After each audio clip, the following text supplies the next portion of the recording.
Hello, guys. How are you? Thank you for joining me on the Tim Moen Show. I'm back. There's been few episodes lately. In case you hadn't noticed, guys, Alberta's burning. I'm a firefighter. I put the wet stuff on the red stuff, and so your boy's been busy lately, putting out hot spots, trying to keep Alberta from burning down. But I'm back, and we got a lot of important things to talk about. Um, Today, I wanted to talk about something that's near and dear to my heart, and that's fatherlessness, and specifically men's rights and family rights around that. We'll talk about the ways we know, for example, that fatherlessness is an epidemic these days. Men aren't in their children's lives. We know that there are all sorts of issues related to fatherlessness. If you want to increase a child's risk of drug addiction by 400%, remove the father from his life. If you want to increase the risk of unwanted pregnancy in your teenage daughter's life by over 200%, alienate their father. If you want to create all sorts of emotional and psychological problems, if you want to feminize young boys, if you want to make them hate men or hate women, get father out of their life. If you want to make sure they can't respect boundaries, eliminate the father from their life. Fatherlessness can explain a lot of the stuff we're seeing today, can't it? I mean, mental health issues are on the rise, all sorts of things on the rise today, and that has to do with fatherlessness. And so I've got a special guest today who's going to talk a little bit about why it is, or some of the reasons why it is that fathers are alienated from their children, and maybe not just fathers, but sometimes it's women as well. But primarily it's fathers, and that has a lot of that's very important to our audience to understand, right? Because we're seeing this epidemic of fatherlessness, and let's find out why, and let's find out what maybe we can do about it. So my guest today, guys, is Monique Dietvorst. She is the founder of the Parental Alienation Canada Facebook social media group, which is a group dedicated to education and support for parental alienation and shared parenting defaults.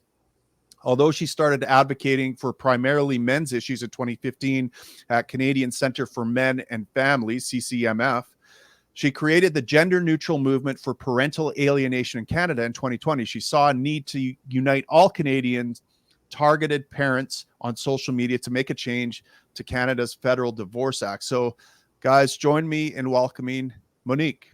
Monique, thanks for hopping on today and discussing this really important issue.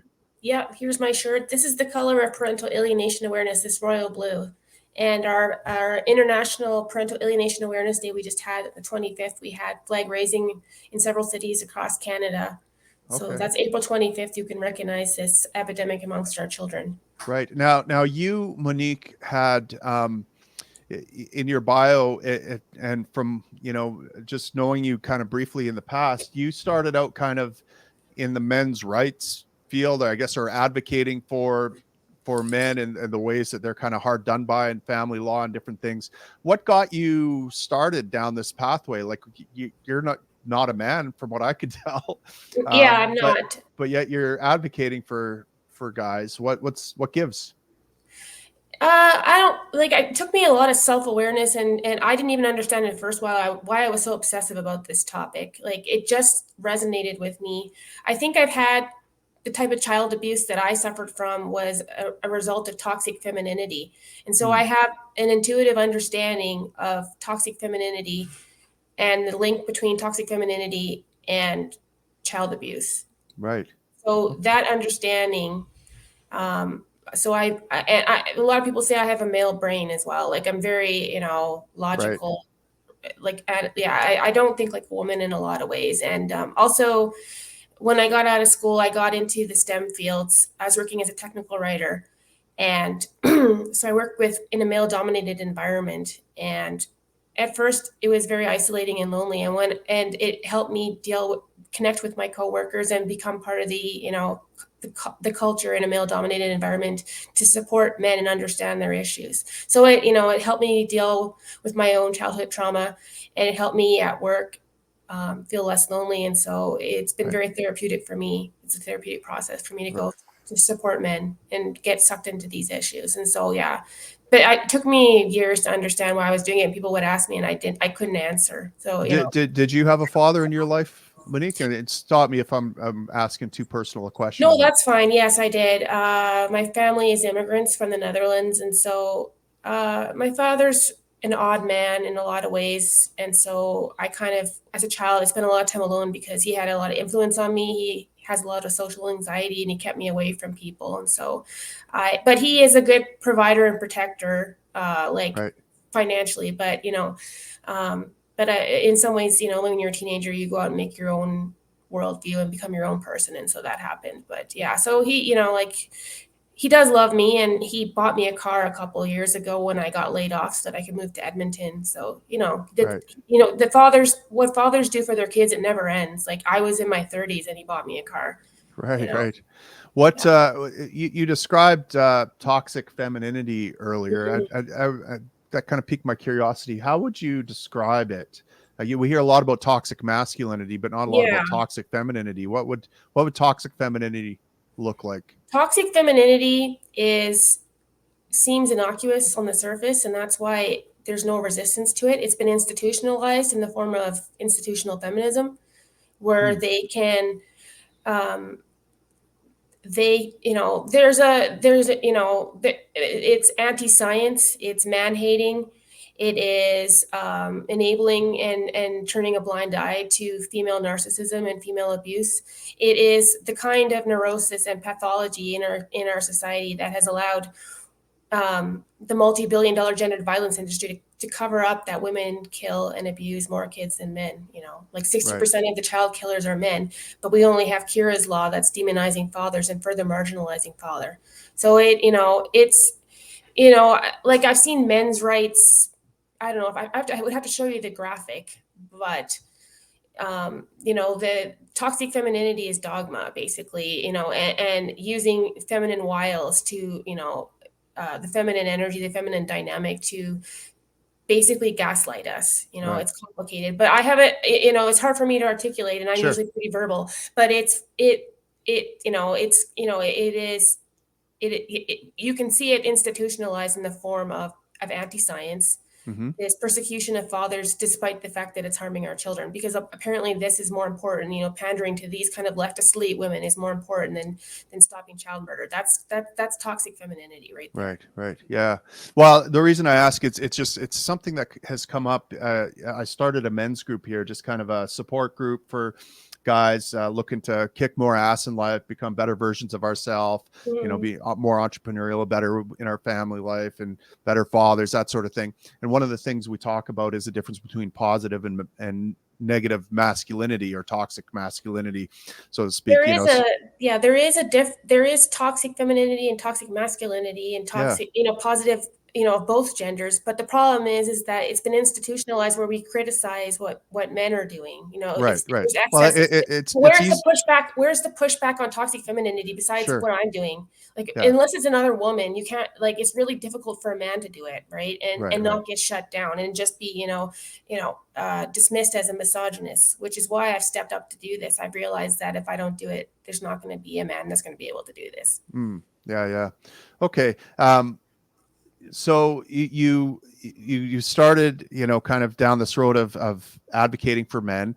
Mhm. Can you just talk about some of the ways that men are, I guess, alienated, or um, I don't know, how would you describe men's Marginalized, yeah. issues? Yeah, There's marginalized. there's a whole host of issues that are marginalized that are extremely important, and they're always put on the back burner of these non-issues that leftist elite women. I call them the leftist elite women. That's what I call them. But Right. they have decided that the priority is the wage gap, which is not real. Hmm. Okay, and and transitioning children and mutilating children, like this is toxic femininity. And then the real issues that are happening to that are very much more substantive, like men's very high suicide rates, for example, right? This high, we see all these fathers on fathers' rights groups, and they're dropping like flies, and this happens every day. They're Hmm. killing themselves. And it's really obvious, and like anyone with half a brain could see it, but it never gets talked about in our federal courts. Whereas like it's obviously that there's a link between the systemic, marginalization of fathers our enormous suicide rates for men. I mean, Right. there's obviously a link. Okay. And if they want to go to, the Winnipeg Center for men's issues in Winnipeg, well, that center is, funded by a particular ideology, and that man will go there to get help. And then he will, he will, that they will give him a free psychologist, and then that psychologist will give all the information to that woman's lawyer, the woman's lawyer in that case, Oh my right? God. Yeah, and if he goes there for help, which is feminist funded, he will, and he's been sexually assaulted or a victim of domestic violence, he will be treated like a perpetrator and gaslit that he's the problem, right? Right. Right. So, the man will be railroaded into suicide. This is happening all the time in our institutions. And then the blame will be, well, it's patriarchy. Toxic masculinity made him kill himself.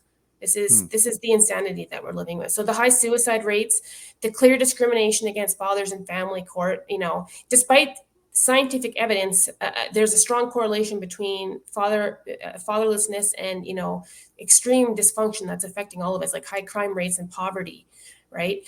Right. So there's the extreme discrimination. Men are like 90% of the unsheltered homeless. Like if you go outside, there's women that are homeless, a few of them, but they have an option to go to women's shelters. There's one in every city. If I'm in a city, I will get comprehensive care. Like, I'm not going to have to live on the street. And the women that are on the street, it's because they're not listening to the rules at the women's shelter. It's not because it's nothing there for them. So 90% of the unsheltered homeless are male, and their lives seem to be completely worthless because they're not performing. They're objectified because they can't provide money for women and children, right? They're mentally ill with something. The 93% of the workplace deaths are male, and that's not an issue, that nobody seems to care about that, the safety of men at work and the impact of that father's death on their children. That's not an issue apparently. Right. So there's a whole host of issues. I mean, men get 6 times the time for the same crime as women, are twice as likely to be convicted. There's all these issues that are substantive, and this always gets put on the back burners. I don't know, of some sort of like whatever the leftist elite women want to put on the front end. That's what we have to deal with, and anything that's substantive, their psychosis, that this is toxic femininity. They have a grip on our establishment. They're very well organized. And I'm trying to take our establishment back with education and support about what this is doing to our children.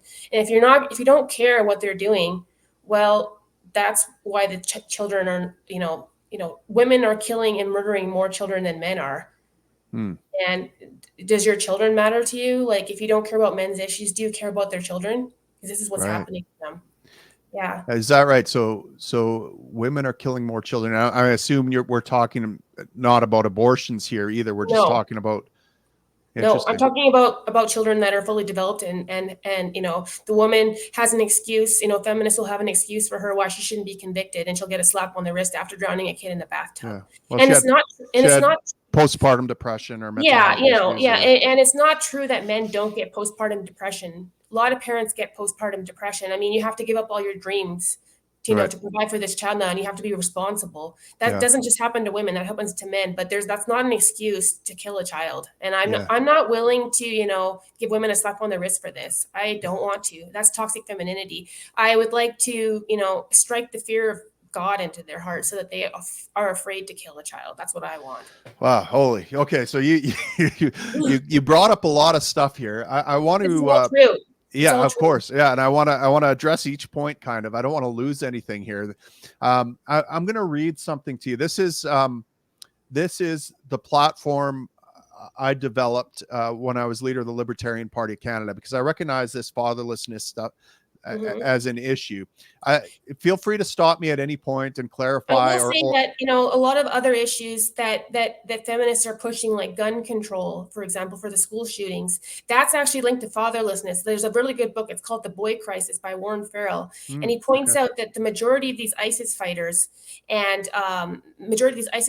gang members and school shooters, they're all raised by single mothers. This is not a coincidence. So, these feminists say that the gun control is the issue. That's toxic femininity. They're not going to admit, I walked in my university. I walk by sometimes, and I go in there because I went to school there just for a good time to study or whatever on my personal time.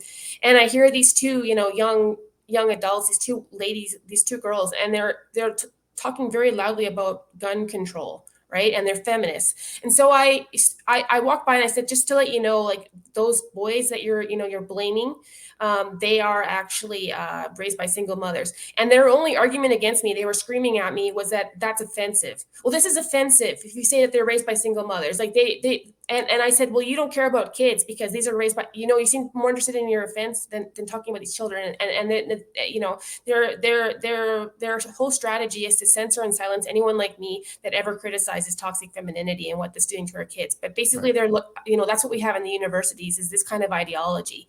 Yeah. And Yeah. and So your claim here, Monique, is that that fatherlessness increases the likelihood of a violent anything you can person. think of that's terrible, like Right. any kind of Yes. anything, poverty, crime, dysfunction, sexual transmitted infections, like whatever you want to think of, like whatever you think, whatever bad that you can think of that's going to hurt our nation and our communities and our families, that's caused by fatherlessness. And there's a Well, direct link. let me turn the question around then and ask it a different way. What's so great about fathers? I mean, what is a father doing that that a mother can't do?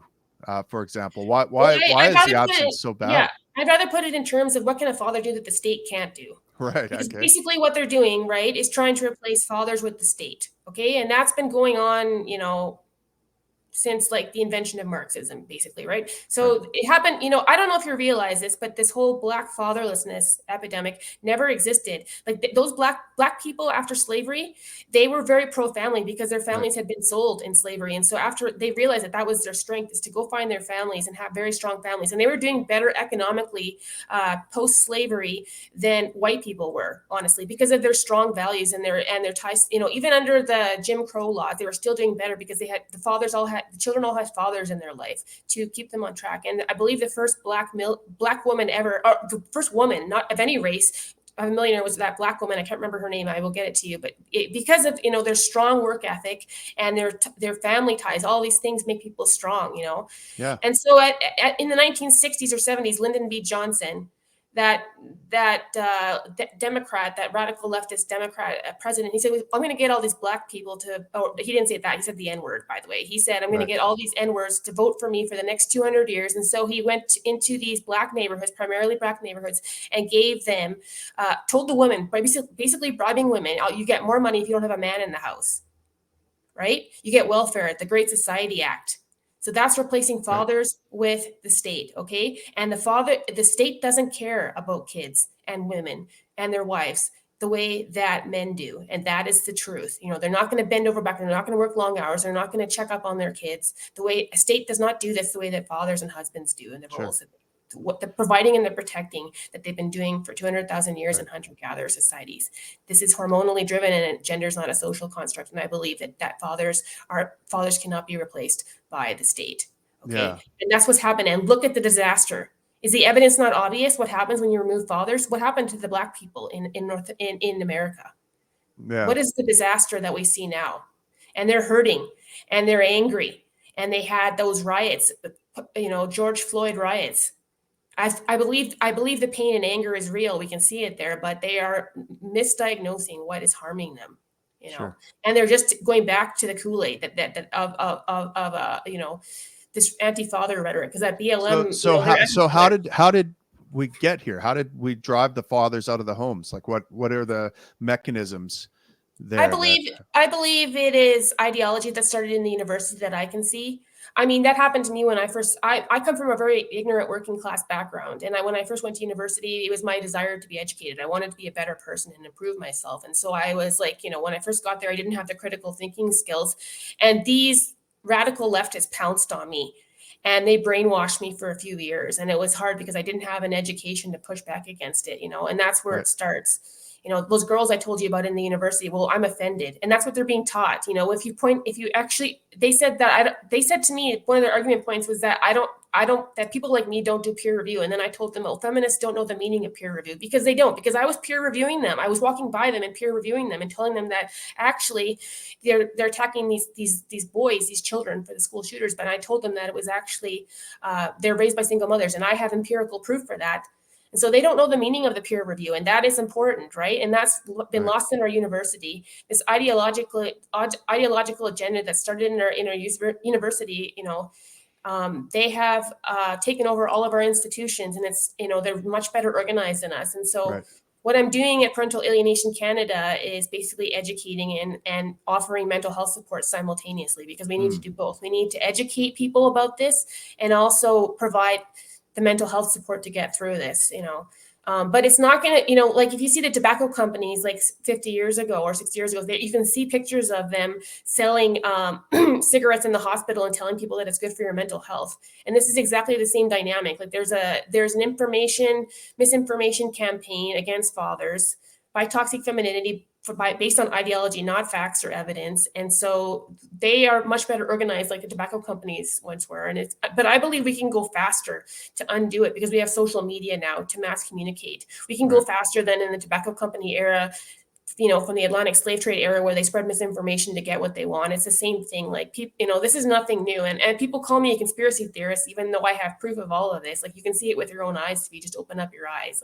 How is this anything new? It's like this dynamic is nothing new. The spread of misinformation for a profit motive and for a power motive. Like my family's from the Netherlands, and we watched the Nazis spread propaganda to promote, they spread misinformation that was to brainwash everybody. I mean, that when you have a special interest group that has an agenda, they spread misinformation. Like, how is this so hard to believe? Like, it's obviously like it's nothing new. We've seen this pattern many times in history. So, Yeah. And it's not just, misinformation. Now that misinformation has turned up in form of law, right? Like, one of the things that was interesting to me was reading about the Divorce Act, the kind of the change, right? And here's what is written in the Libertarian Party platform that I wrote when I was researching this. The Divorce Act of 1985 saw judicial reform that biased primary caregiver theory instead of presumption of shared parenting theory. Yeah. This ideological possession has courts asking the adversarial question, who is the best parent, instead of asking the question, what is the best way for the child to maintain relationships with all the important people in their life? Yeah. Additionally, well, I call this the high conflict industry. Like my two main opponents in Parental Alienation Canada and oppose everything I've been saying, especially my support of fathers, would be the Bar Association, Canadian Bar Association, and also Gendered Violence, which have multi-billion dollars worth of losses if what I'm saying becomes mainstream, right? So the Canadian Bar Association, the high conflict industry, that's billions of dollars of billable hours for lawyers, for unnecessary custody battles, false accusations. I mean, family law is the most expensive type of law. I mean, the profit motive there is understandable. I don't know why it's not obvious. I mean, they've shut down the Bar Association shared parenting bills from the Canadian Equal Parenting Council. That's the nonprofit that puts down the shared parenting bills. But there's been plenty of campaigns for shared parenting in Canada. 70% of the polls show that 70% of Canadians support shared parenting. But they keep spreading this misinformation, and we keep letting them talk to our politicians and brainwash them. They're much more better organized. Like I told you, we need to get organized. And then gendered violence. Well, if people realize the amount of women abusing children, and that, they're spreading misinformation that fathers are abusive, and that's how they justify women getting the sole custody. But it's about, they also get women, that promote these theories. There, the multi-billion-dollar gendered violence industry is also, opposing this, because it exposes that abuse is not gendered, and people are not going to be so tolerant about children being abused, I believe, as they are with men being victims of abuse. I believe people will be more sympathetic to the children if they realize that women are murdering more children than men. And so if they lose this gendered violence narrative, then they're screwed, So those are the two groups that are opposing me. And I know it's about the money. I was in a shelter a few years ago. I'm not going to tell you which one. I walked in there, and they invited me there because they were thinking maybe having some peripheral services for men, and they knew that I was involved with men's issues. And so they invited me there because I am a woman, and I was talking to them. And then I brought up the Canada stats for gender parity for domestic violence. And I brought up the high rates of rape and battery in the lesbian community. And I said, well, the way that you've got it structured right now, like none of these people can get any, because you won't arrest women, you won't enter any. And I said, what are these people supposed to do if they need help and they can't come in and they know they're not welcome here? And then they threw me out of the shelter, right? Wow. And they told me it was about the money. And I know it is about the money. Gendered violence is worth billions of dollars. So any woman that, like, it's not just, it's not just men they throw out of there. Like, if you don't, the But saying. Monique, can't men just say they're women and get into a women's shelter now, though? And I'm sure is that, that that's, yeah, I'm sure that yeah? can happen. Yeah. But, like, Well, that from, that did happen in Windsor. I mean, there was a yeah, guy that sexually assaulted a woman in a women's shelter by claiming he was yeah, yeah. female. I Yeah, know, I yeah, know. And, there's a lot of women being wronged by this. And I'm hoping right, that that's, the women are louder than the men. And I'm right. hoping more of them will, now start sympathizing with this because they're being affected too. Yeah, Yeah. yeah. Let just for my audience here, and Monique, feel free to chime in on anything. There's a list of things I have written here about inequality before the law, where mothers have rights in family law that men don't, and I'm going to go through them here. The right to conceive a Let me just take, child. Sorry. I'm just going to take notes on this. Okay. So. Sure. There's the right to conceive a child through force or fraud, and Monique, I can send you this afterwards if you want. So what I mean by that is men are obliged to pay child support regardless of whether a woman lied to them about being on birth control or pressured them into unwanted sex. Teenage boys who have been raped by older women are often obligated to pay child support when they reach the age of consent. The next one, the right to damage a fetus by engaging in substance abuse.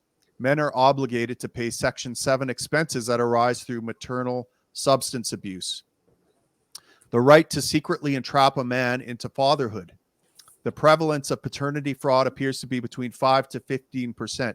Duping a man into believing he's the biological father of a child is not criminal and does not necessarily negate his obligation to pay child support. The right to abandon an infant at birth. The mother has the right to abandon their child at birth with no questions or strings attached through secret adoption or dropping the child off at designated locations. And in doing so, she waives all financial obligations to the child. Biological fathers don't have the right to waive financial obligations, nor do they even have the right of first refusal to custody of the abandoned child. The right to alienate the father from his child. A woman can keep her pregnancy secret from the biological father and years later decide to sue him for retroactive and prospective child support. The right to deny or disrupt access between father and child. While non-custodial parents have the right to access the child, these rights are not enforced like child support. Police will not enforce normal access orders, and mothers can ignore court-ordered access with impunity in most cases. The right to make false allegations against the father. Mothers who make false allegations or accusations of child abuse or domestic violence in order to gain a custody advantage can expect to face no repercussions. So those are all the different rights that women have under family law that men do not have. Do you have any comments there, Monique? Well, there's a lot to cover there. Some of them are not exactly true because we have a lot of women that are subject to false accusations too, Sure. and are alienated. So that's not necessarily true. The Bar Association makes money off false accusations regardless of your gender. And so we have many LGBT targeted parents, women parents, and the Bar Association is about money, and they'll go after anyone. And they, the feminists are, this feminist ideology of a patriarchy theory specifically goes after men. I know there's definitely a particular bias against men because men usually have more money and it's more lucrative to go after a man, but they'll take women's money. And they'll take LGBT money. It doesn't really matter for those kind of things. So like the right to make false accusations and the right to deny access, that happens to women and LGBT parents as well. And we do have those parents in our group and they're suffering exactly the same way. But you're right. And so we need to revamp the entire family law system. What I want to do is have an equal shared parenting default. Right. And I want to take away the profit motive because that's going to make it easier for me to get everything else that I want. If I can, the reason why I can't get anything right now, any of the reforms, is because of the profit motive. I believe it's billions and billions of dollars. Like, how can people deny that that's a motive, right? It's billions of dollars for these billable hours for false accusations, and all this litigation. It's an industry of psychologists and social workers and all these people getting involved in people's personal lives after they divorce and separate, and creating a conflict and a problem. I call it the high conflict industry, right? Mm-hmm. So that part of it, we need an equal shared parenting, and we only, the benefit of that is that if both parents have equal power in the system, if one parent does have a personality disorder or wants to alienate, it's going to be a lot harder for that one alienating parent to block medical records, so the parent can make the other targeted parent can make a medical appointment and pick up their child from school, and basically both parents have to be assumed to have equal power at the outcome. And I believe that removing the profit motive and all the billable hours will be a powerful momentum to equalize that part of it. Right. Those things right there. Another thing that I thought of, Monique, too, in the thing that seems to be playing against I guess peaceful or productive resolutions in divorce is that the whole idea of the state being involved in marriage to begin with. We have to go there for licensing. That there's a legislation and an act and no fault divorce, for example. I mean, that this turns contract law on its head, right? I mean, if one party can unilaterally break a contract and not only not have to pay any consequences for it, but actually get rewarded for it, I mean, that is a violation of contract law, right? And so it seems to me that we should just return marriage to a private arrangement between two parties, usually a man and a woman, and there should be terms of the contract and what happens if there's a dissolution of that marriage, and all that stuff should be laid out ahead of time and should be talked about as a couple. But instead, what we have is no one ever talks about that stuff. No one ever talks about what's going to happen when we divorce, because we don't have to think about it, because there's this big body of legislation out there, the Divorce Act, stuff about child support, all this, that stuff is laid out. So we don't even have to consider what's going to happen if this marriage dissolves at the upfront. Now, no other time do I enter into an agreement or a contract with someone, like a business arrangement, will we not talk about, hey, what if things go south? How are we going to deal with this? What's the best way? You plan for that stuff. You expect the best, but prepare for the worst. But we never do that. We never prepare for the worst in family law. We never even talk about these sensitive issues. And maybe if couples started talking about this stuff, maybe they'd first never get married, or they'd have a very clear understanding and agreement about what's going to happen in the dissolution of the marriage, what's going to happen with the kids, what's going to happen with the finances. All this stuff should be talked about up front. And so getting the state out of marriage and moving it back to like private contract law, just like all other kind of contracts, I think would have a very positive effect in terms of what we're talking about here. Yes, I agree. For some of your other issues, I mean, there is a lot of things here that are, I would say we have to first identify that there's a difference between men and women. We're not even there yet. Like, apparently you can't say that men and women are not the same. To work out all these issues, we'd have to first identify that women and men have a different biological role for conceiving children, right? And then think about what's fair, right? So in the hunter-gatherer society, which we've been living in for most of our history, we were living in a way that women were completely reliant on men. Women were pregnant. There was no birth control. This is all new, okay? All the new technology to make things convenient for women, like safe abortions and birth control, dishwashers. I know that, people get offended if you say that, but that is all true, right? Like, this is, and same with, this Marxist construction where you have a woman, kick out the man out of the family, and the government's going to take care of her, financially or whatever. And you're going to withdraw child support from an unwilling father, this is all new, right? So women are taking advantage of it because women are, programmed to get as much resources out of a man as possible and manipulate him, because that's how women used to take care of their kids. They were vulnerable. There's no birth control in hunter-gatherer, and men. Well, and also men are programmed to provide. I mean, we want to give. And so, I suspect that the high rate of male suicide might have to do with the fact that, man, I'm giving you everything I got and I still can't give enough. What good am I as a man if I can't? I have no connection with anyone. I have no connection with the woman or my kids. And I'm a resource. I'm not even a good resource object. I can't even provide all the things that are being demanded of me. What point is there going on? Yeah, there's because of, toxic femininity and what they've done with this ideology is they've taken away anything positive about being a man. There's no positive way for a man to be a man. Like, he's no longer respected as a husband and a father, which I think is very destructive. And I want to rewind that. And I want to, I want to get the respect back for husbands and fathers, and that's why I'm very outspoken about how important fathers are, and that's why I argue with those girls at the university about what single mothers are doing. It's the single mother's fault. It's not the father's fault. It's not the boy's fault that he's killing. He's a school shooter. He's angry because we hurt him. He's angry because we hurt him, and he's a child, and he's a child, and he deserves my protection. I'm an adult woman. I'm not a child. I can defend this child, and so that's what I did. But so for all these points that you have, these other points outside of the things that I believe are gender neutral, which is the false accusations. I know that happens to everybody in family court, but paternity fraud. So we would have to first establish that men and women are different, which is a very controversial thing for me to say, and that we evolved, evolutionary biology and hormones are real and it affects our behavior, right? And women are evolved to extract resources from men, and that was necessary in the elements for women to behave like this, and it's not women's fault. But like the self-awareness of women to understand why we are the way we are, and the self-awareness of men to understand why the way we are, okay?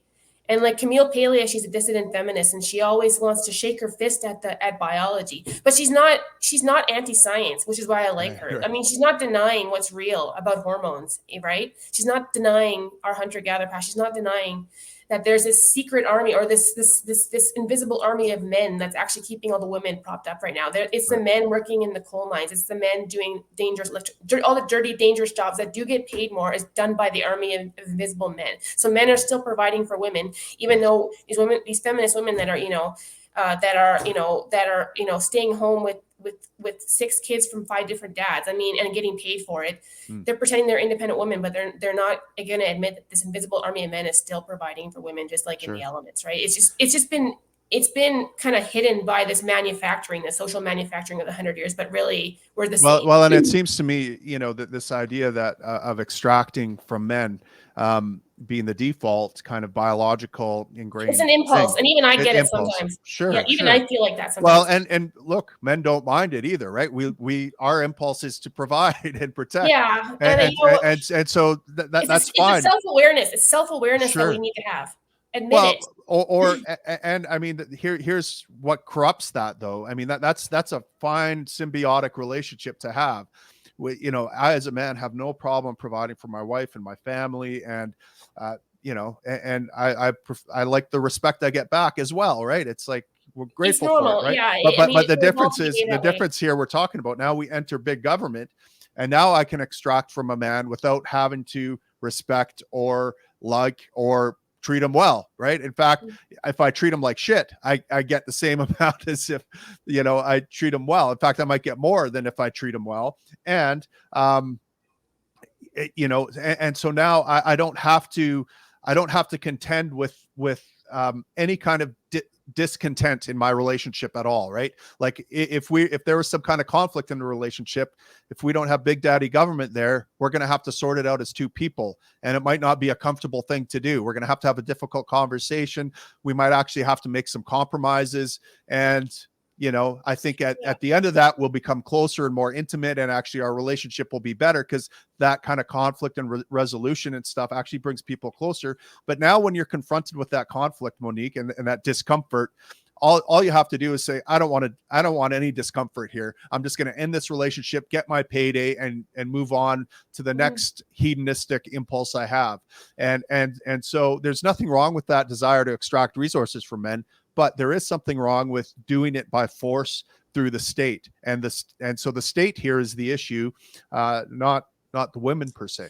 Yeah. So the original family law system that we had, in Victorian times and before was called coverture, and that was the original family law. And you should look into it, okay? And it's been misrepresented by revisionist feminist history, okay? So they say that women couldn't own property, that there was just a patriarchal oppression to marginalize women, and they had no rights. And it wasn't quite like that, okay? Under coverture, women could own property and do many things as a femme sole when they were single. When they got married, everything they had transferred to their husband, okay? And that was because the man was also required to pay for absolutely everything. He was the one that was supposed to pay for the kids and provide for the wife. The wife could get a job, but she wasn't required in quite the same way, like legally required to actually use that money to pay for the kids the way that the man was. So there was a balance between rights and responsibilities. Yes, the man got all the material stuff from the marriage, but he was also required. So then as feminist agitation has gone on over the last 100 years, what they are doing is they are saying, okay, women need more and more and more privileges, but no responsibility. And then this is the result that we have now after all this agitation after 200 years. Okay, I hear all these feminist women saying, "Oh, women couldn't own a credit card." Yes, they had to ask their husband for a credit card. Why? Because the man had to pay for it. That's how that worked. Okay, so and now you see women running up their credit cards after divorce, and they still now they're expecting their husband to pay for it, right? Like through spousal or child support. Okay, so that's the problem. Is that this ideology of toxic femininity is not understanding that the reason why it was set up that way is not because of men's oppressive attitude towards women, but because they had a responsibility to provide and protect for women. And that's why it was set up. And we didn't have the technology. We didn't have anything to provide and protect for women except for men for a long time. Okay. And so it wasn't a patriarchal, conspiracy against women. It was just the way it was, like in the elements. Like there was no other choice. That's how we survived. Okay. And the Neanderthals, if you look at that species, okay, they had more of an egalitarian work ethic. And guess what? They are extinct. Okay. Right. They have pregnant women, vulnerable women hunting mastodons. Okay, are you kidding me? And dangerous animals and doing dirty, dangerous works. Whereas human beings have shifted all that risk of the dirty, dangerous work onto the male. And it's worked out for us spectacularly because we're the most successful species on this earth. Right. Well, that reminds me of a Robert Heinlein quote that all societies are based on rules to protect pregnant women and young children. All else is surplusage, excrescent, adamant, luxury, or folly, which can and must be dumped in emergency to preserve this prime function. As racial survival is the only universal morality, no other basic is possible. Attempts to formulate a perfect society on any foundation other than women and children first is not only witless, it is automatically genocidal. Well, women are the bottleneck. There's evidence that our population was down to like 6,000 people after a natural disaster, like a super volcano. We don't need that many men to reproduce, but every woman's body sure counts, right? And we still see women objectified for their bodies, right? And that's but men and feminists have been very outspoken about that, and that is true that women are objectified for your body. And women don't really need to work to be valuable the way, because your body makes you valuable if you're a woman. But a man is also objectified, and that's why they're homeless if they're not working, right? They're disposed of. Yeah. Well, men are resource objects and women are sex objects. I mean, that's So all these issues. So all these issues that you brought up, it would take me another couple hours to work on it. But first, we would have to establish that there's a difference between men and women to even go into this and what's fair, right? So I don't know. That's quite a long time we've talked today. We can go into this. Yeah, but, for sure. Well, I'll tell you what. You've given us a very interesting, I guess, introduction into this thing. Like my mind is. I mean, you gave me a fire hose of information here that I think a lot of us are going to be digesting. So I'm going to definitely have you back on to dive into some of these specific things and talk about how we work our way out of this. I mean, well, you said the fire hose, but it's actually these ideologues that have put out the fire hose of bullshit, and it takes me a long time to come back with explain it. And I have to start at the very beginning that men and women are not even the same. Like, and that seems ridiculous, but I have to say that. Well, and I mean, thank you for the work you're doing too, because it's work from people like you that has, kind of made me, I guess, address stuff in my own family where I see these kind of feminist cultural memes coming out, and whether it's in the way my daughters are talking about their boyfriends who are their significant other. I mean, they're on the path to marriage here, and just like addressing some of this stuff about like respect the man you're with. If you don't respect him, don't be with him. But if you are with him and you respect him, respect him and respect what he's bringing to the table. And yes, it's different than what you're bringing to the table. You don't want him to be a woman like you are. You don't want him to be feminine. You don't want him, you have to decide, do you want him to provide resources, or do you want him to be there and be your girlfriend and be a shoulder to cry on all the time? Like, if I think I think it's really funny when I hear feminists say that they don't want the beta male. Like they say that's what they want to emasculate all these men, right? And that's right, what they're saying from an ideological standpoint. But then when they're actually getting into a relationship, just watch them do the mental gymnastics about why they don't actually want this emasculated man, because that's not what women actually want. That's not what women want a strong man. It's right. true, because they are more useful. They are, and we know that, and that's what women are attracted to. So you'll see these feminists make all these mental gymnastics why they don't actually want the emasculated man. I think it's hilarious. No self-awareness whatsoever of these women about how they actually feel. Yeah, exactly. Yeah.